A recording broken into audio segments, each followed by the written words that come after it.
YouTube, what's good, man? K Mike back with another video. Hey, listen, we about to see what these Lakers talking about, bro. We 3-0 for the first time in forever. Finally, man. So look, I low-key been real in-depth with the NBA this season so far, just because I already know like LeBron's ending is coming up very soon in the league. He's going to retire very soon, especially after doing this accomplishment that he had with his son. You feel me? That's like legendary. But I've been real in tune with it, and I've been into it a lot. We need to talk about what the Lakers are doing. Let's see what the Lakers are doing. Lake Show, Bron, GOAT. Let's get it. After the first 3 games of the season, the Lakers are 3-0 for the first time since the 2011 Kobe Bryant-led squad, and this strategy is why. With Anthony Davis now being the focus. Hey, JJ Redick got this freaking Lakers offense and defense down packed. Bruh, normally, you know what I'm saying, coming from a LeBron and Lakers fan, you feel me? All we used to see was freaking hella ISO ball, hella freaking just get Bron the ball, let him work, get AD the ball, let him work, get Austin Reeves the ball, let him work, let him ISO. Nah, bro. See, what we doing now, we building a team, we building an establishment, bro. What we doing is we building team chemistry. We building the freaking confidence of us to go out there every single night and score in the half-court offense. Because, bro, I used to say this all the time, bro. The Lakers is not a good half-court team. Nah, we just had the wrong leader. We had the wrong coach on the freaking sideline. So JJ Redick, you know what I'm saying, because he was a broadcaster before the coaching position, right? And JJ Redick, like, okay, I see this as an opportunity to go save this Lakers team that's really good. Bro went in there and started getting to work real quick. I mean, motion, back cut screens, freaking behind the backdoor lobs, pick and rolls, running offense through AD, giving AD the freaking ball at the free throw line on the elbow and running through him and letting him work. Because, bro, realistically, nobody in the league can guard Anthony Davis. He can dribble, he can shoot, he can inside score, he can defend. No big has all of that. If it's an interior defender big, guess what? AD gonna rock his ass on the outside, the mid-range. If the big got hands, if the big is weak, AD's taking them on the inside. I mean, it's just too easy. You know what I'm saying? Back to the video. Focal point of the Lakers offense, it's brought new life to this Lakers team. Like Sabonis and Hartenstein do for their teams, Anthony Davis has been playmaking out of the post, which has been a successful adjustment so far. Here with the smaller Edwards on him, Davis is able to see the floor, hitting Hachimura for a short mid-range hit. Now out so right here, the Timberwolves try to run this little weak 1-2-2 zone or whatever, right? So by us running the ball through AD, why do we have Anthony Edwards? Hold on. I want y'all to see this real quick. The Timberwolves have nobody. Not one big on the floor except, I think, his last name, Reed. Okay? Then the next biggest person after that is Julius Randle. And they're trying to go in zone. Why wouldn't we have the ball in Anthony Davis' hands to take away Anthony Edwards, and then Naz Reid probably going to help, and Julius Randle already committing over here in the nail. So all the attention is on AD, where the Timberwolves see it's a mismatch at, bro. So of course all eyes is on him, but really we run the whole play. Post, which has been this is what we want. Successful adjustment so far. Here with the smaller Edwards on him, Davis is able to see the floor, hitting Hachimura for a short mid-range hit. Now out on top, AD finds LeBron and sets the screen, allowing a warm-up 3 for James. Because of his height and underrated playmaking ability, Anthony Davis can make teardrop passes. Here you... By the way, this is my first time. I seen this thumbnail on the freaking recommended, and I was like, I need to react to it. I have not watched it yet, by the way, but Anthony Davis is our offense right now. Using a jump pass to get it over the top of Sabonis to hit Max. Look at this. We setting screens over on a guard is setting a screen on a big right now. That's how versatile we are. That's how much of a threat Anthony Davis is to the league, bro. Passes. Here using a jump pass to Max Christie sets the screen. He slips it. Look at this open lane. And look at this freaking backdoor action we got over here. We have 1, 2, 3 people heads turned, focused on this movement over here. Except for how last year it was everybody just 5 out. You know what I'm saying? All of the defenders could play help defense. They could watch the ball. See, what we doing now is we got motion behind on the opposite side of the floor. So everybody is occupied over here. You know what I'm saying? If your man setting the screen, you got to worry about switching off. You got to worry about helping. You got to worry about Austin Reeves cutting. Like, it's his own city over here. Meanwhile, we playing a freaking 2-on-2 right here with a mismatch, bro, because nobody can guard Anthony Davis. You're going to have to double team him, or you're going to leave somebody open, just like right here.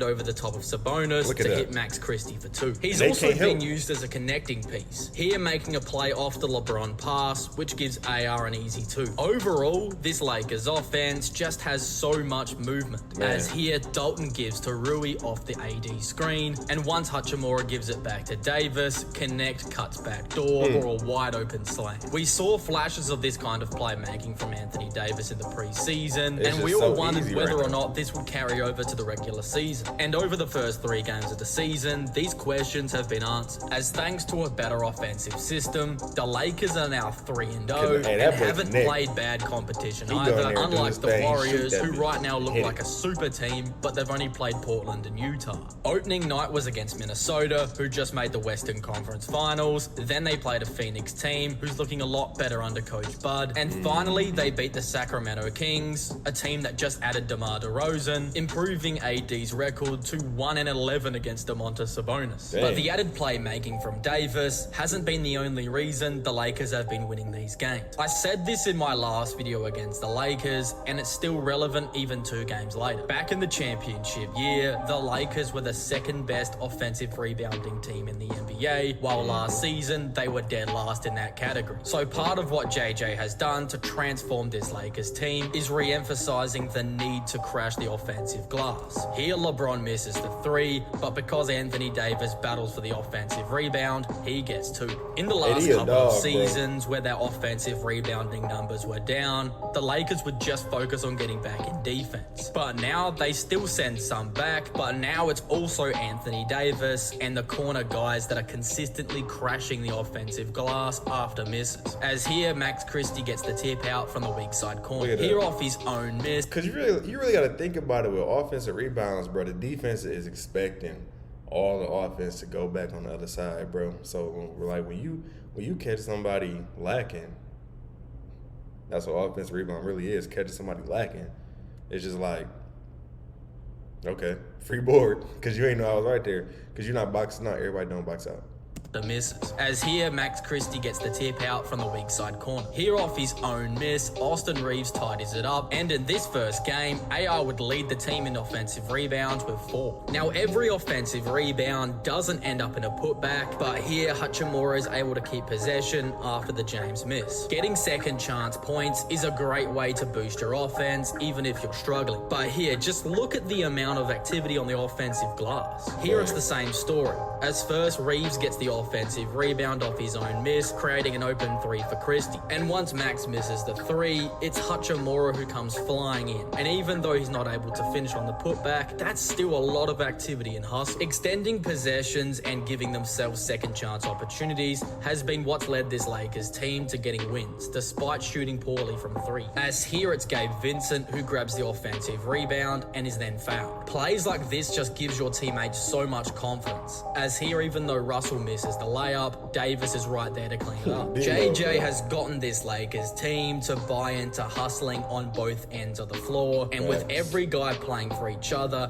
this Lakers team looks very good out of the gates, and later in the video, I'll tell you just how they might be able to sustain this level of play for the rest of the season. But first, let's get to the biggest adjustment this Lakers team is trying to accomplish. Last season, this Lakers team ranked 28th for 3-pointers attempt last game, and knowing what kind of player JJ was when he was in his playing days, that was bound to change, and it has. Coach JJ Redick has been extremely vocal about Anthony Davis in particular taking more threes, but he's not the only one who he wants to take more shots, as he's placed that responsibility upon the entire team. Even though the numbers aren't up to where he wants them to be just yet, as they're currently ranking 20th, it's still an improvement. By the end of the season, JJ hopes the Lakers will be attempting roughly 43 pointers a game, which was right around where the Celtics were attempting last season when they led the league. Considering the fact that this team has great shooters like Russell, Reeves, and Dalton Connect, they have a roster that's well and truly capable of making threes at a high clip. Even LeBron has been good from three. Everybody so know far, you gotta 38% surround from LeBron around beyond shooters, bro. season. But it was last season where he had his most efficient season shooting the ball, making 41% from downtown on 7.5 attempts per game, which is high volume. But even when the Lakers have a non-shooter on the floor like Jackson Hayes, JJ has a solution. By using dribble handoffs from their non-shooter, the Lakers can create copious amounts of space for their shooters. As on this play, because Bradley Beal isn't worried about Hayes' jumper, he in turn isn't up to guard Reeves once Booker gets lost on the ball screen. But it's Anthony Davis who is yet again the focal point of a major change in LA, as JJ wants Davis in particular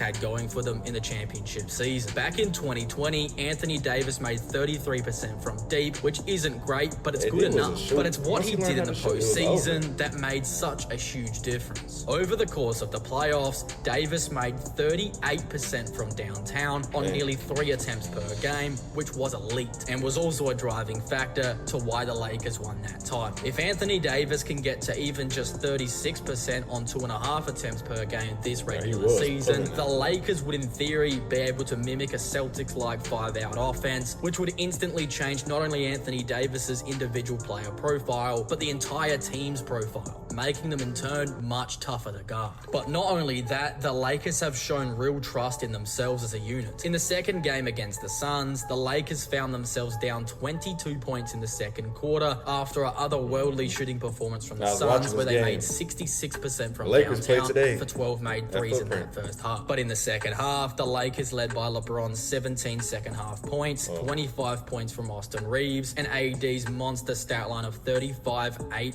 4, 1 steal, and 2 blocks on 61% shooting would see the Lakers rally back into the ballgame. With the Lakers down 81-74 with 3 minutes left in the third quarter, the team would rally to score 9 straight points to take the lead, kicking off a 20-6 run over the next 5 minutes that extended into the fourth quarter, which would seal the deal. The win made JJ the first Lakers head coach since Phil Jackson to win their first 2 games as Lakers coach. Game 3 of the season was against the Kings team that had historically had this Lakers squad's number, and after a strong first half from Los Angeles, they would yet again trail in the third, thanks to a monster 29 point, 12 rebound, 10 assist triple-double from Sabonis, along with every Kings starter scoring in double digits. However, in the same time in the game when the Lakers made their run against the Suns, they did it again. But this time, it wasn't really they per se, as it was more just LeBron James, who first scored 8 straight points, then would dish off 2 assists to Jackson Hayes and add 6 more points to give the Lakers a 101-94 lead in the fourth. Under pressure, these Lakers have stood up so far this season, as with Sacramento still knocking on the door, the Lakers would make big plays down the stretch. As first, with time running down up by 2, Anthony Davis would stick a huge 3-pointer off a LeBron pass, putting them up by 5.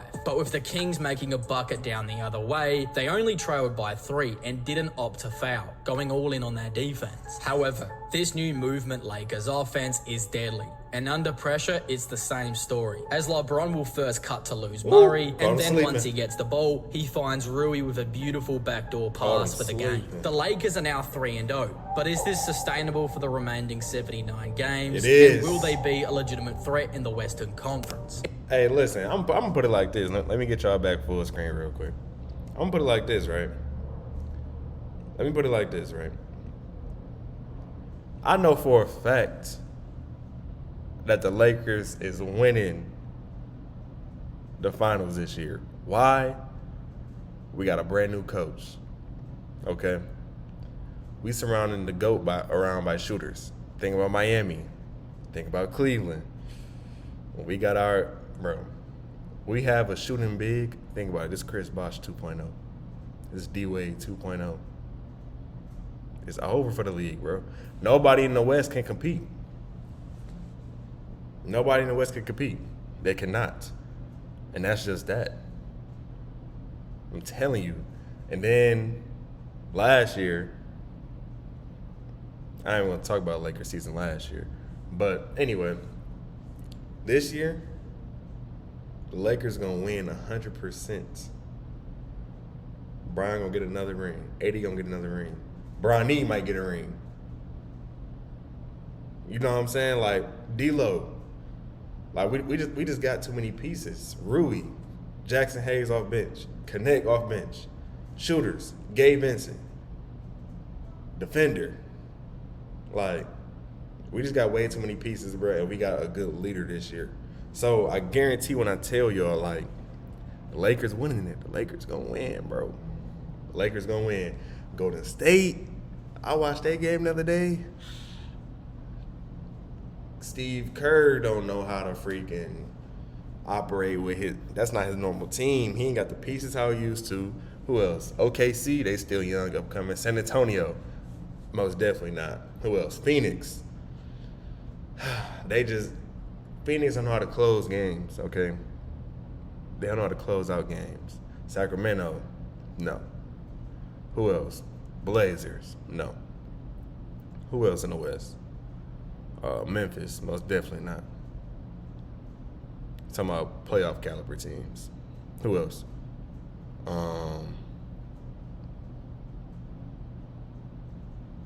Clippers, most definitely not. Absolutely not. Absolutely not. Never in life. And in the Rockets, nah. All right, anyway, but with that being said, bro, I hope y'all enjoyed this video. I'm going to catch y'all on the next one. The Lakers won it all this year, and we on to the next one.